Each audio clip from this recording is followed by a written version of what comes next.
1절에서 7절까지 말씀을 제가 봉독하겠습니다. 여호수아가 나이가 많아 늙음에 여호와께서 그에게 이르시되 너는 나이가 많아 늙었고 얻을 땅이 매우 많이 남아 있도다. 이 남은 땅은 이러하니 블레셋 사람의 모든 지역과 그술 족속의 모든 지역 곧 애굽 앞 시월 시내서부터 가나안 사람에게 속한 북쪽 에그론 경계까지와 블레셋 사람의 다섯 통치자들의 땅 곧 가사 족속과 아스돗 족속과 아스글론 족속과 가드 족속과 에글론 족속과 또 남쪽 아위 족속의 땅과 또 가나안 족속의 모든 땅과 시돈 사람에게 속한 무아라와 아모리 족속의 경계 아벡까지와 또 그발 족속의 땅과 해 뜨는 곳에 온 레바논 곧 헤르몬산 아래 바알갓에서부터 하맛에 들어가는 곳까지와 또 레바논에서부터 미스르봇 마임까지 산지의 모든 주민 곧 모든 시돈 사람의 땅이라. 내가 그들을 이스라엘 자손 앞에서 쫓아내리니 너는 내가 명령한 대로 그 땅을 이스라엘 백성에게 분배하여 기업이 되게 하되 너는 이 땅을 아홉 지파와 므낫세 반 지파에게 나누어 기업이 되게 하라 하셨더라. 아멘. 예, 잠시 기도하고 이 말씀 살펴보겠습니다. 하나님 아버지, 또 저희로 여호수아 말씀 계속 살펴가게 하셔서 감사합니다.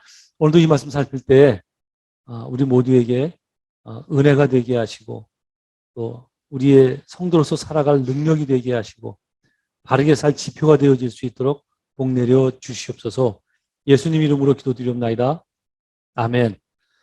예, 여러분 한 주 평안하셨습니까? 우리는 지난 주일 여호수아가 가나안 정복 전쟁을 모두 마치고 그동안 있었던 일들을 요약하는 내용을 살펴보았습니다.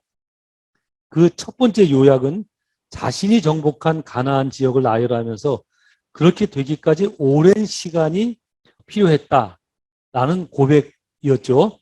저는 그 내용을 소개하면서 가나안 땅 정복 전쟁은 오늘날 우리의 입장으로 말하면 하나님의 백성으로 살기 위한 싸움은 이제 그런 뜻이죠. 가나안 땅 정복 전쟁은 분명히 하나님께서 도와주시는 싸움이지만 결코 빠르거나 쉽게 이길 수 있는 싸움이 아니다라고 말씀드렸습니다. 그렇다면 문제는 분명 하나님께서 도와주시는 싸움인데 왜 하나님은 당신 백성이 그렇게 지리한 싸움을 겪도록 하시는지 그게 문제였죠. 그 이유는 우리에게 바로 그 과정이 필요해서다라고 제가 말씀드렸습니다. 그러므로 저와 여러분이 오늘이라는 날을 살 때 조금 더 신앙에 진지해져야 하고 예배에 진지해져야 한다 이렇게 말씀드렸습니다. 그 이유는 오늘의 하루가 혹은 지금 드리는 이 예배가 바로 하나님께서 나에게 원하시는 신앙 싸움의 한 과정일 수 있기 때문이다 이렇게 말씀드렸죠. 그리고 이어진 여호수아의 두 번째 요약은 하나님께서 왜 그 땅 주민을 멸하라 하셨는지에 대한 설명이었습니다. 그 이유는 그 땅 사람들 마음이 완악하였기 때문이다 라고 소개합니다. 저는 지난주일 그들의 완악함이 어떤 것인지 조금 소상히 말씀드렸죠. 레위기에 기록된 그들의 삶은 인간이 입에 담기 힘든 문란한 삶을 살았다고 제가 말씀드렸습니다. 또한 그 당시 다른 기록물에 의하면 그들이 섬긴 우상으로 인해 사람을 희생제물로 드리는 인신공양 제사를 지냈고 심지어 자식을 산채로 불에 태워 제사 드렸다라고 말씀드렸습니다. 그러니까 하나님께서 그들을 모두 멸하라 말씀하신 것은 하나님께서 잔인해서 그런 것이 아니라 하나님께서 사랑이 부족해서 그런 것이 아니라 당신 백성을 죄의 오염에서 지키시려는 어쩔 수 없는 조치였던 것입니다. 정확한 이 멘트가 이 레위기서에 나옵니다. 너희를 오염시킬까 하노라. 그렇게 이제 말씀하시거든요. 그러니까 사람으로 말하면 감염을 막기 위해 어쩔 수 없이 암세포를 도려내는 수술을 하실 수밖에 없었던 것입니다. 그리고 마지막으로 여호수아가 가나안 땅의 정복 전쟁을 마무리하면서 한 고백은 전쟁을 마무리하고 보니 그 땅에 이스라엘 백성이 가장 두려워했던 거인족 아낙 자손이 남아있지 않았다라는 이야기를 생각보다 길게 하거든요. 여호수아가 그렇게 그 고백을 한 이유는 이스라엘 백성에게 아낙 자손은 넘을 수 없는 이길 수 없는 상대였기 때문이다. 그렇게 말씀을 드렸죠. 그래서 이스라엘 백성이 가나안 땅에 정탐꾼을 보낼 때부터 그들은 그곳에 사는 아낙 자손을 보고 와서 뭐라고 고백했다고 그러죠? 그들에 비하면 우리는 메뚜기에 불과하다. 그죠? 그들에 비하면 우리 메뚜기다. 이제 우리 죽었어. 그리고 그 자리에서 12명이 들어갔는데 10명이 펑펑 울고 하나님을 원망했거든요. 그러니까 안악자손이 얼마나 이스라엘 백성에게 두려운 대상이었는지를 알 수 있죠. 그 안악자손의 대표가 골리앗 장군이었다라고 제가 말씀드렸잖아요. 그렇습니다. 이렇게 두려운 대상이었습니다. 그런데 그렇게 이스라엘 백성이 안악자손이 이길 수 없는 상대였는데 하나님께서 여호수아에게 말씀하신 대로 행하다 보니 어느덧 그런 결과가 나왔다는 것입니다. 즉 안악자손이 이스라엘 땅에 그 블레셋 지역 외에는 남아있지 않더라는 고백을 마음에 깊게 새기고 있었기 때문에 여호수아가 그 고백을 한 것입니다. 저는 그런 고백은 오늘 사는 성도에게도 그대로 적용된다 이렇게 말씀드렸죠. 즉 성도에게 중요한 것은 상대가 누구이며 대상이 무엇인가가 그다지 중요하지 않다.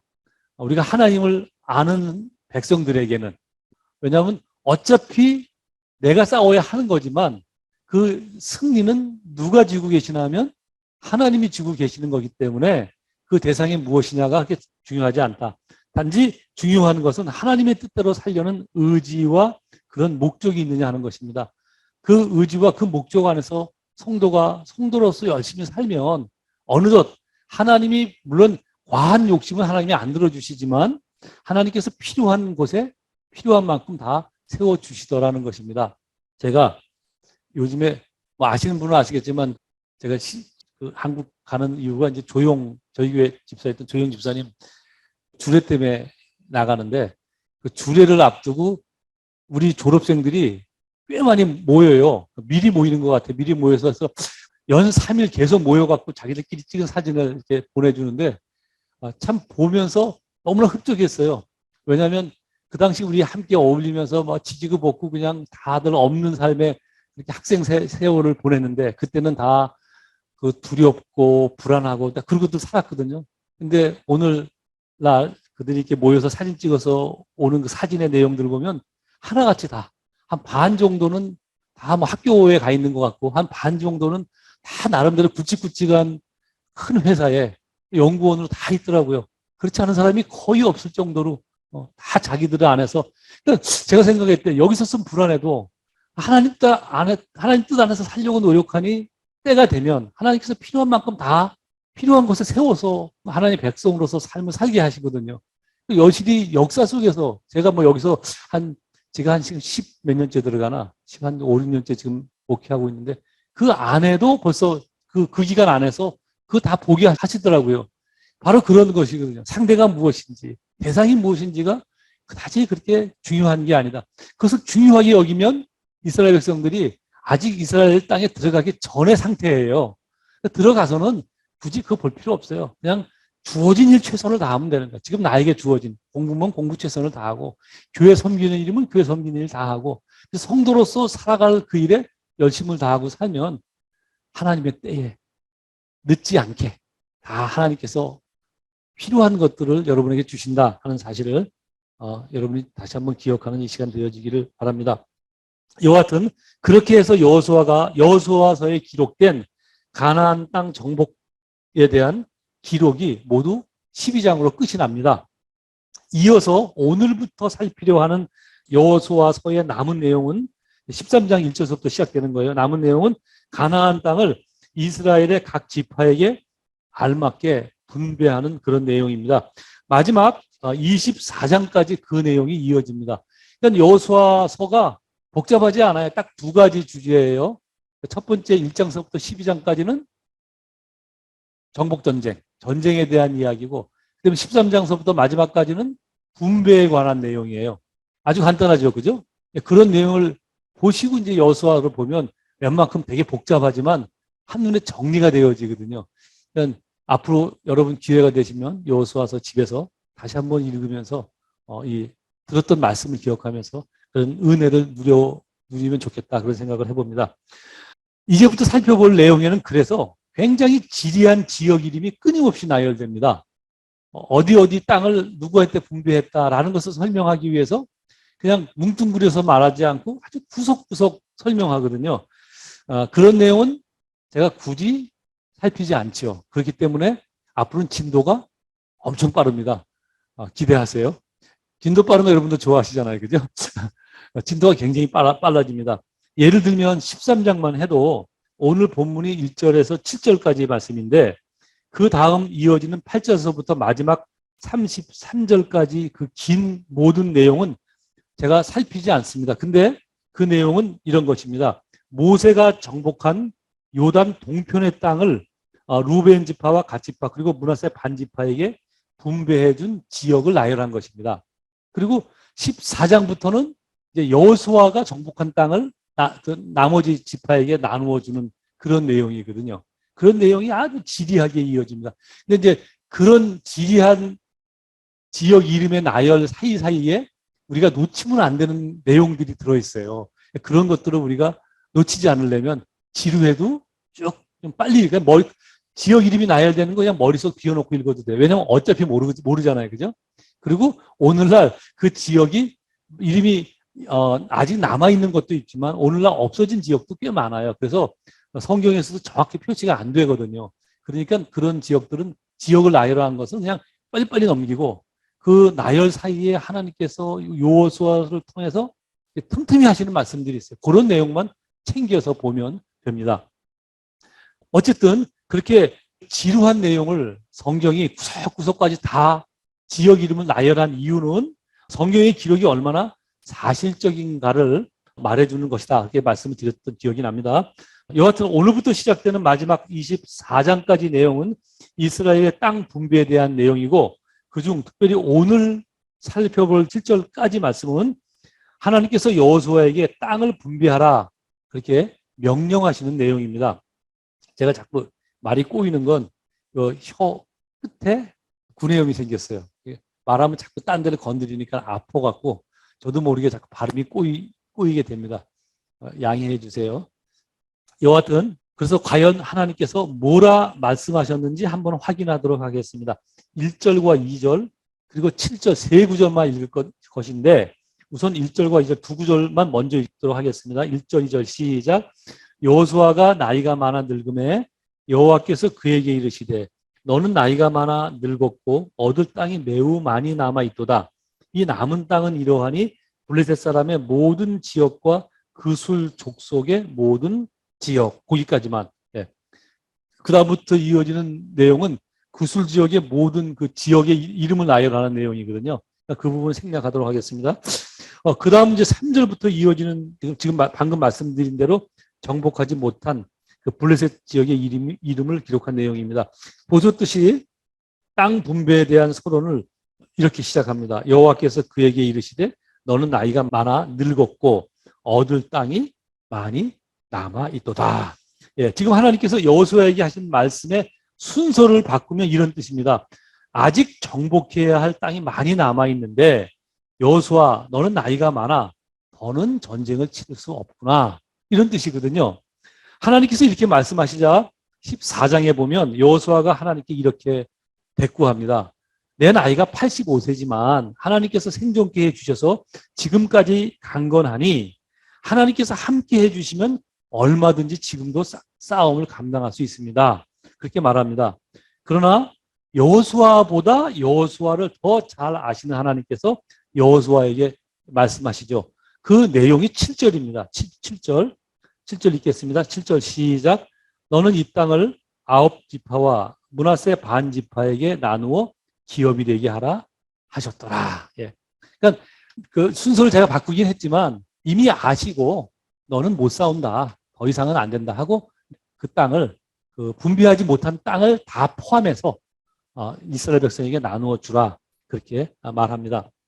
근데 9지파와 므낫세 반 지파 정확하게 말하면 므낫세 반 지파를 포함하는 9지파에게 나누어서 기업이 되게 하라.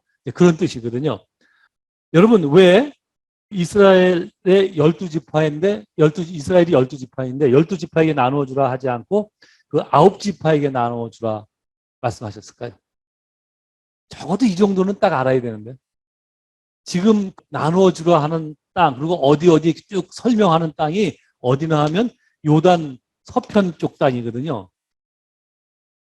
여기 요단강이 있잖아요. 요단강 이쪽 서편 땅이거든요. 아시다시피 요단 동편은 이미 그 이스라엘 백성이 이렇게 들어올 때 모세가 여기를 모세가 점령했잖아요. 모세가 점령했을 때 루벤 지파, 갓 지파, 므낫세 반 지파에게 그 땅을 이미 다 나눠줬어요.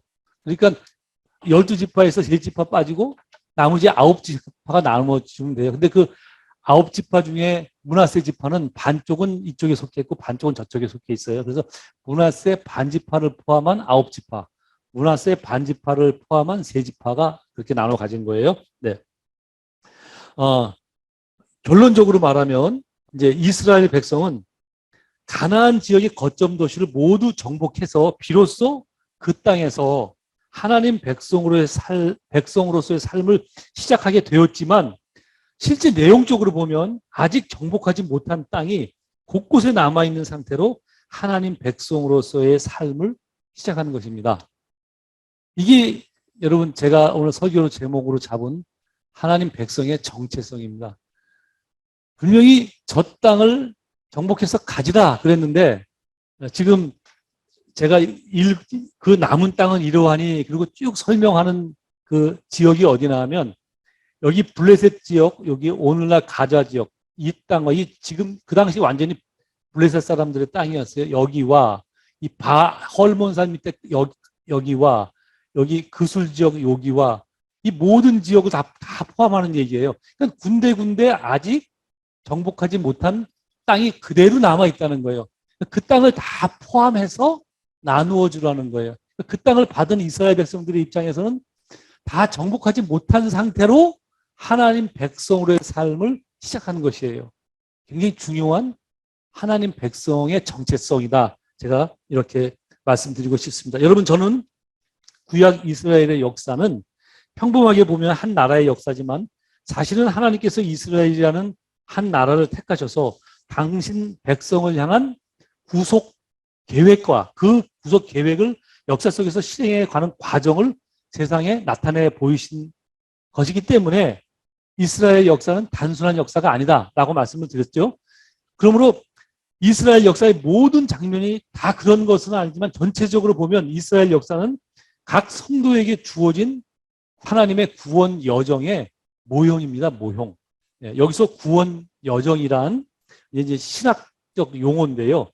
하나님께서 우리를 구원하실 때 어떤 과정 속에서 우리를 구원해 가시나 하는 것을 어떤 용어 속에 정리해서 나열해 놓은 거예요. 그 첫 번째 단계가 물론 이 구원의 여정은 학자에 따라서 뭐 8단계로 나누는 사람도 있고 뭐 아주 요약해서 3단계로 나누는 사람도 있고 뭐 몇몇 사람 돼요. 그러나 펼쳐보면 다 똑같은 얘기예요. 어쨌든 이제 구원의 여정이란 제일 첫 번째 의롭지 않은 자를 의롭다 여기셔서 택하여 주시는 거예요. 그게 첫 장면이고 두 번째는 그 택하신 자를 구원해 내시는 거예요. 그 세 번째는 구원한 사람을 하나님의 백성으로 만드시기 위해서 거룩하게 만들기 위해서 그 어떤 과정을 겪게 하시는 거예요. 그것을 신학 용어로 구원의 여정이다 이렇게 말하거든요. 그런데 이스라엘 역사를 보면 그 과정이 너무나도 잘 드러나죠. 즉 애굽에서 우상 숭배하고 살고 있는 야곱의 자손을 하나님께서 뭐라고 말씀하시냐면 내 백성으로 택하여 주신다. 왜냐하면 언약의 자손이잖아요. 아브라함과 약속한 아브라함의 자손이기 때문에 하나님께서 당신의 그 약속에 의지해서 그 백성이 특별해서가 아니라 뭐 잘나서가 아니라 그냥 하나님께서 그 백성을 기억하시고 그 백성을 선택하십니다. 그냥 그래서 뭐라 그러냐면 모세를 부르실 때 모세한테 너는 가서 내 백성을 데리고 나오라 그러거든요. 그 애굽에 살고 있는 이스라엘 백성들은 야곱의 자손들은 그때까지 이스라엘 자손도 아니죠. 야곱의 자손들은 완전 가난한 애굽 백성으로 살고 있을 때예요. 애굽 사람과 하나 다름이 없고 살 때 하나님께서는 모세를 통해서 뭐라고 그러냐면 너는 가서 내 백성을 데리고 나와라 그래요. 그래서 실제 그 백성을 하나님께서 인도하셔서 완전히 하나님의 능력으로 홍해를 건너 구원해 내시잖아요. 다시는 애굽 군인이 따라오지 못하게 딱 단절을 시켜놓잖아요. 그죠? 그래서 이스라엘 백성이 하나님의 백성이 됐잖아요. 넘어오자마자 시내산에서 하나님 백성이 됐어요. 근데 하나님 백성이 된 순간부터 하나님은 그들을 하나님의 백성답게 만드시기 위해서 광야길 40년의 과정을 겪게 하시고 또 이스라엘이란 저 가나안 땅을 싸워서 갖게 하신단 말이에요. 싸워서 갖는 과정을 겪게 하신다고요. 이게 이제 통틀어서 그래서 하나님의 백성으로 만들어 가시는데 이거 통틀어서 구원의 여정이다. 이렇게 말씀합니다. 오늘날 우리에게도 적용되지요. 내가 알지도 못할 때 하나님은 나를 택하셔서 나를 구원시키기 위해서 무던한 애를 쓰시거든요. 무던한 애를. 어떻게든지 교회와 연결되게 하시고 믿는 자와 연결되게 하시고 하나님의 말씀을 듣게 하시고 내가 자꾸 마음으로 내 논리로 세상 경험으로 거부해도 거부가 안 돼요. 자꾸 들어온다고요. 그래서 어느 순간에는 하나님께서 무너뜨리겠어 하나님의 백성 삼아 주시거든요. 스스로 자기 입으로 예수 그리스도를 주라 시인하게 만든단 말이에요. 하나님이.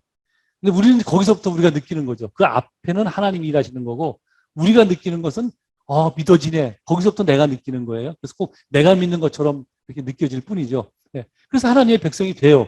하나님의 백성이 된 순간부터 하나님은 나로 하나님의 백성답게 세워가신다. 왜냐하면 내 안에 아직 정복하지 못한 많은 부분이 있거든요. 내 안에. 그죠? 하나님의 백성답지 않은 많은 하나님의 백성과 함께 살면 안 되는 그런 성품이나 그러한 습관이나 이런 것들이 그대로 내 안에 남아있기 때문에 이것을 떨쳐내는 싸움을 하나님께서 겪게 만들어 가신단 말이에요.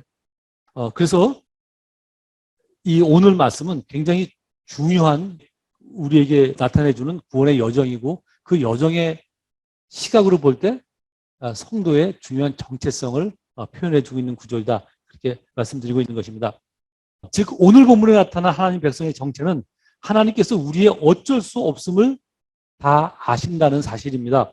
마치 여호수아가 나이가 많아 더 이상 싸울 수 없음을 아시듯이, 그죠? 아시듯이 우리의 이건 뭐 여호수아가 나이가 늙어 그거는 그 어쩔 수 없는 연약함이거든요, 그죠?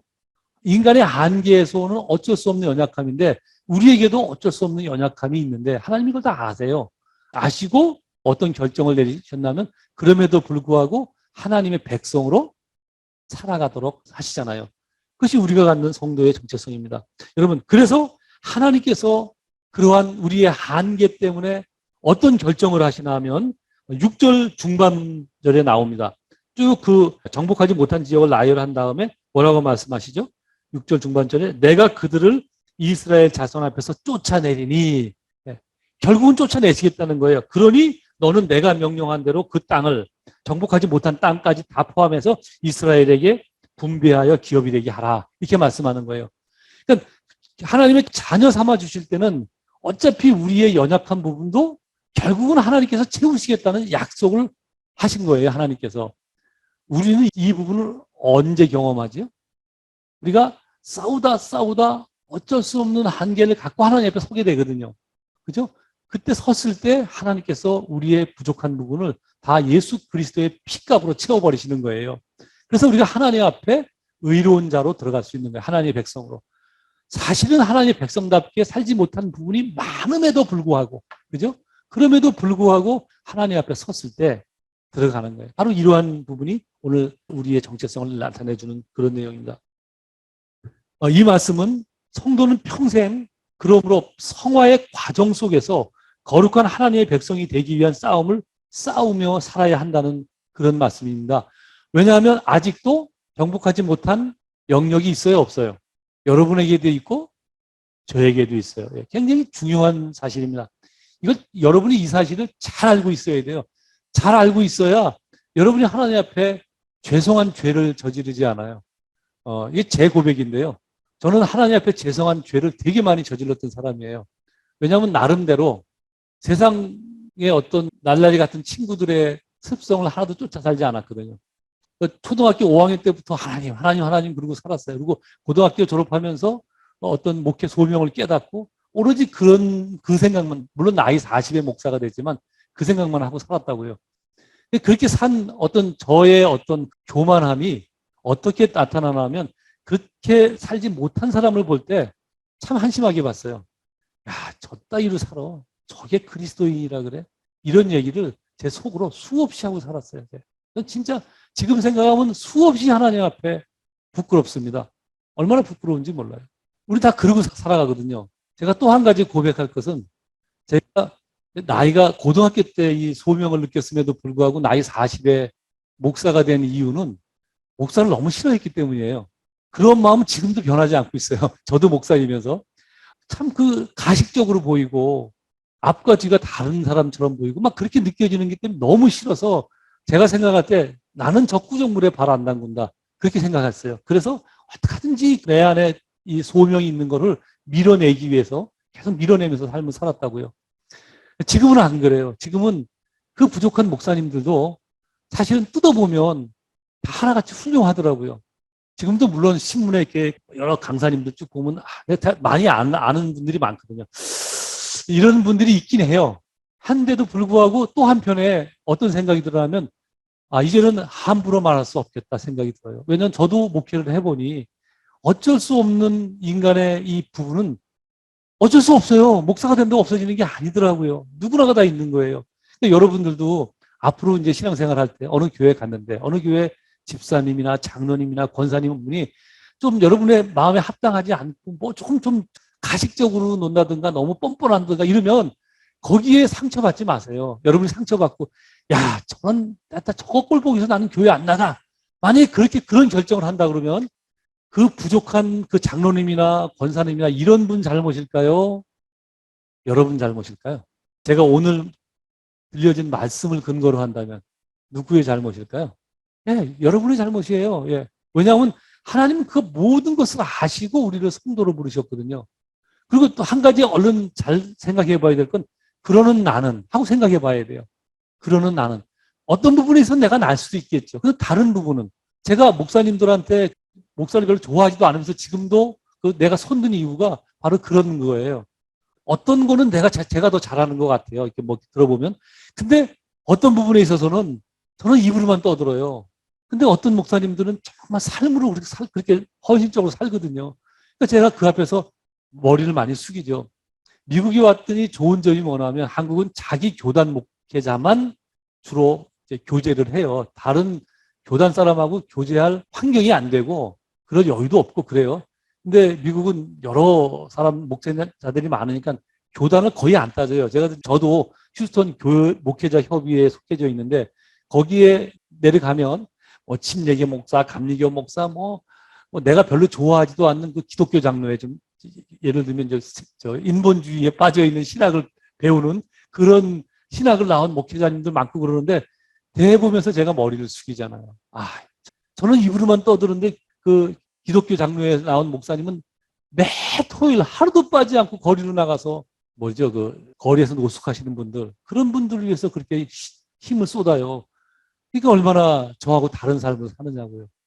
사람마다 다 하나님께서 부르심의 그 방향이 다르구나 하는 것을 깨닫고 조심하시오. 여러분도 그러셔야 돼요. 교회 안에서 누굴 보더라도 어떤 그 부족을 보더라도 다 참아낼 수 있어야 돼요. 왜냐하면 다 아시고 하나님이 부르신 거거든요. 그리고 나도 그런 부족함 속에 있다는 사실을 알아요. 왜냐하면 성도란 그런 거예요. 그게 성도의 정체성이거든요. 어떻게 할 수 있냐? 지금 여호수아가 그것을 말해주잖아요. 하나님의 백성으로 살아야 되는데 그 땅에 아직 정복하지 못한 블레셋 사람들이 많지만 그럼에도 불구하고 그 땅에서 하나님의 백성으로 살아가도록 하나님이 허락하셨잖아요. 그 땅을 나누어 주라고 그 땅에 이스라엘 백성이 기업이 되게 하셨잖아요. 그죠? 이런 것들을 우리가 잘 생각해야 됩니다. 그래서 이런 말을 하면 여러분들은 혹시 이런 생각을 하실 수 있습니다. 그렇다면 이제 나는 구원 받았으니까 함부로 혹은 적당히 아무렇게나 싸우다 하나님 앞에 가면 되는 것 아닌가? 라는 생각을 할 수 있어요. 누구든지 그 생각을 하게 됩니다.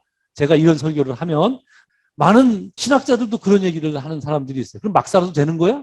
말도 안 되죠. 예. 로마서에 보면 그 부분에 대해서 바울이 그렇게 이야기를 합니다. 그런즉 우리가 무슨 말 하리요? 은혜를 더하려고 죄에 거하겠느냐? 그럴 수 없느니라. 죄에 대하여 죽은 우리가 어찌 그 가운데서 더 살리요? 이렇게 고백합니다. 여러분 사실 이 고백 전에 이어진 내용도 여러분이 알아야 돼요. 그건 뭐냐면 제가 예배 시작하면서 낭독했던 말씀인데요. 이런 말씀입니다. 바울이 이런 고백을 합니다. 그러므로 내가 한 법을 깨달았노니 곧 선을 행하기 원하는 나에게 악이 함께 있는 것이로다. 바울이 아주 바르게 고백하고 있어요. 내 속사람으로는 하나님의 법을 즐거워하되 내 지체 속에서 한 다른 법이 내 마음의 법과 싸워 내 지체 속에 있는 죄의 법으로 나를 사로잡는 것을 보는도다. 오호라 나는 곤고한 사람이로다. 이 사망의 몸에서 누가 나를 건져내랴. 우리 주 예수 그리스도로 말미암아 하나님께 감사하리로다. 그런즉 내 자신이 마음으로는 하나님의 법을 육신으로는 죄의 법을 섬기노라. 그러므로 이제 그리스도 예수 안에 있는 자에게는 정죄함이 없나니. 즉 두 가지 있지만 그럼에도 불구하고 하나님께서 정죄하지 않는다는 얘기야. 이는 그리스도 예수 안에 있는 생명의 성령의 법이 죄와 사망의 법에서 너를 해방하였습니다. 아멘? 아멘. 예, 하나님께서 해방하였기 때문에 충분히 그것이 가능하다. 그런 말씀을 하고 있는 것입니다. 이게 중요한 우리가 알아야 될 성도의 정체성이다 라는 사실을 여러분 분명하게 오늘 기억하십시오. 굉장히 중요한 신학 교육을 오늘 받은 것입니다. 거기서 이어지는 또 다른 성도의 중요한 정체성은 성도 안에 남아있는 완악함과 연약함입니다. 마치 가나안 땅에 아직 원주민들이 남아있는 것처럼 우리 안에 남아있다는 사실입니다. 계속 반복되는 이야기인데 조금 더 들어보십시오. 우리의 구원이 그렇습니다. 우리는 분명 하나님의 거룩한 백성이 되었지만 사실은 거룩하지 못한 죄된 속성이 내 마음과 내 삶의 곳곳에 남아 있습니다. 그런데도 하나님께서 우리의 연약함과 어쩔 수 없음을 아시기에 그 모습 그대로 하나님 자녀 삼아 주신 것입니다. 그러므로 우리가 성도로 사는 동안은 끊임없이 아직 내 안에 남아있는 죄된 습관과 싸우며 하나님 백성답게 살려고 애를 써야 한다는 사실입니다. 이 사실이 우리가 알아야 될 아주 중요한 성도의 정체성입니다. 첫 번째는 우리의 연약함을 하나님이 아신다는 거고, 두 번째는 그렇기 때문에 우리가 끊임없이 싸워야 된다는 거예요. 이게 성도가 갖는 정체성이에요. 그래서 바울은 믿음의 아들 디모데에게 이렇게 권면합니다. 너는 그리스도 예수의 좋은 병사로 나와 함께 고난을 받아라. 너는 그리스도 예수의 좋은 병사로 나와 함께 고난을 받아라.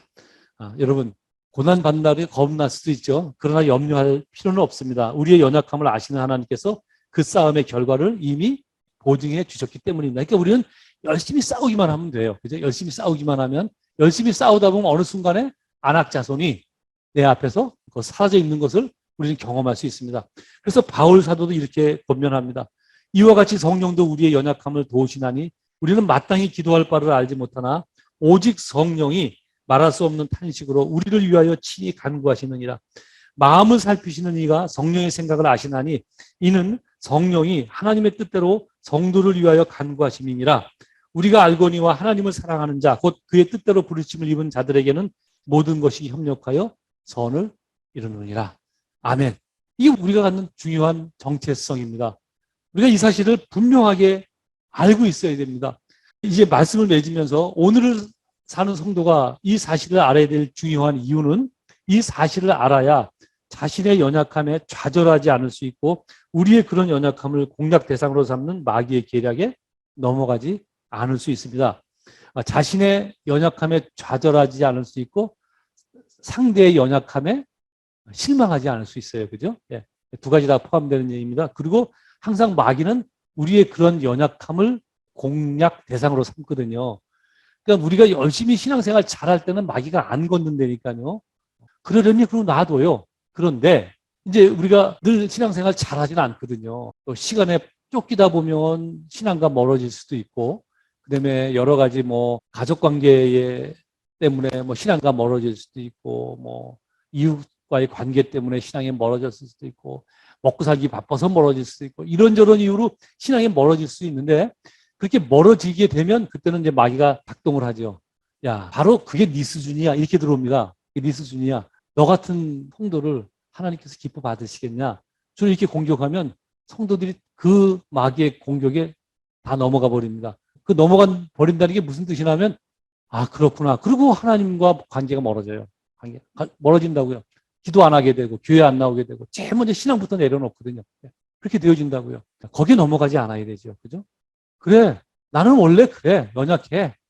내가 원래 연약한 걸 하나님이 아시고 나를 부르셨어.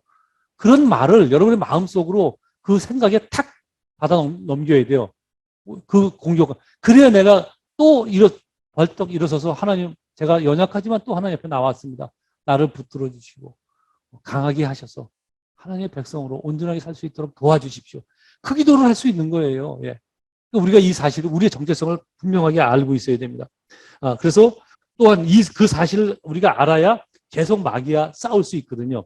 바울은 그래서 그 싸움을 뭐라고 얘기하냐면 선한 싸움이다 이렇게 말합니다. 싸움이라고 그러니까 좀 안 좋게 받아들일 분들이 계실지 모르겠지만 하나님 백성답게 살기 위한 노력, 우리로 말하면 이걸 신앙의 싸움이라고 그러는데 그 싸움을 잘할 수 있는 것입니다.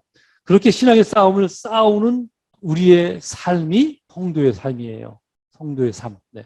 이러한 성도의 정체성을 잘 알고 열심을 다해서 성도로 살기 위해 애쓰고 노력하는 저와 여러분이 되어지기를 간절히 권면드립니다. 아멘. 기도하겠습니다.